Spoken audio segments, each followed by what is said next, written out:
On your left, goalie Bobby Casey. Next to him, midfielder Ryan Kennard, Brian Tierney, and Coach Tierney. Coach, whenever you're ready, give us a comment on tonight's game. Yeah, I mean, certainly it's a little different feeling in the locker room today than it's been in a while, and certainly proud of our guys. St. John's is one heck of a team, and take my hat off to Jason Miller and Madsen boys. Those guys, they play hard, and they got good things rolling over there. Certainly proud of our guys. We found out before the game that Whit Stopak wasn't going to be able to go, and Nick Williams filled in for him. So you're down Whit Stopak and Dylan McIntosh off the offense. A lot of guys have to step up, and certainly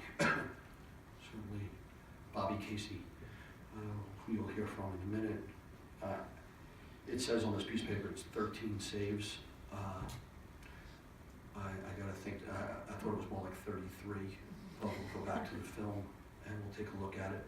And certainly Ryan Kennard had a couple of big goals, and this Ryan's had a bunch of points. And certainly Brian Herbert, the face-off X, needs to be mentioned. Questions? Yeah. No, Joel, I'll ask you one time. What did you guys do differently in the second half that led you to go on that long run? Yeah, I mean, again, I think we got shots in the first half, but we turned the ball over a little bit too much for anybody's liking, and then my liking on top of that, and that has to be fixed. We just started competing within the possession, right? So you can't go out and just want to win the game. You got to learn how to win possessions, and we'll find out what the result is at the end. Sometimes that's hard, because this big giant scoreboard lit up, and it could play some head games with you. But if we can just start to learn how to win possessions on both sides of the ball, that's what started to happen in the second half. It seemed like you guys were really able to do that in the second half. I mean, you guys ground balled them by almost about 9. And then you look at, of course, as you mentioned, the face-off X. You guys are really able to get possessions all face-offs. So, I mean, how big was that in order for your offense to work? Yeah, we mentioned it at halftime a little bit after Bobby Casey had spoke. We were 7 of 9 facing off in the first half, and we were only up 1 ground ball. Right, that's not good enough, right? If that stat is 7 out of 9, we should be winning the ground ball battle by more than 1, and that was a sign that they were out scrapping us, and that had to change. In order to win that game, that had to change. St. John's plays hard.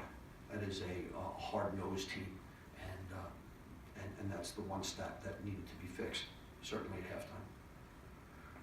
Bobby, how important was this game for you for your mental aspect after tough games against Georgetown and Ohio State? Yeah, I mean, I think it was important for all of us, just not me in particular.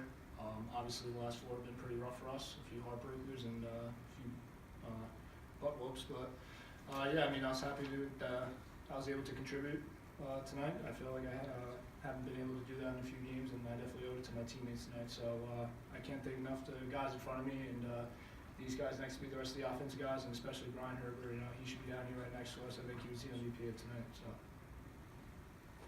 Ryan Tierney, how tough was that losing streak you guys were going through, and how big is it to come up with this win and sort of get back on track? It was very tough, especially keeping the freshmen, because we have a lot of freshmen that play, keep them mentally positive, It feels good to finally break it. We needed to take a step as a team and grow, and it's only the first step. We have plenty more steps to go. Like looking at the stats here, it was not a pretty game. We gotta get to the film room and learn some more tomorrow and take another step together. Ryan Kennard, you had a hat trick here today. What were you feeling out there? And for the other 2 guys, what were you guys really seeing from him out there today? Because I know being and then seeing seems to be 2 different things. You guys probably saw a little bit more of an aggressive feel from him. For me, I was just playing off my teammates, sticking to the game plan that we did all week. Credit to them, the other offensive guys, for just getting space for me, and I just put it on myself to finish and capitalize on what they did for me. I think Ryan dodged hard and harder than he has since the fall, and I think that's a huge step for him confidence-wise. And I'm hoping to see 3 next to his name a lot more. Well, so it's pretty much what he's been doing to me in practice in September, so it's about time that the other boy got to feel it. Guys, if there's no more questions, I want to end with this. Hofstra University's basketball program had one hell of a year, and they need to know that.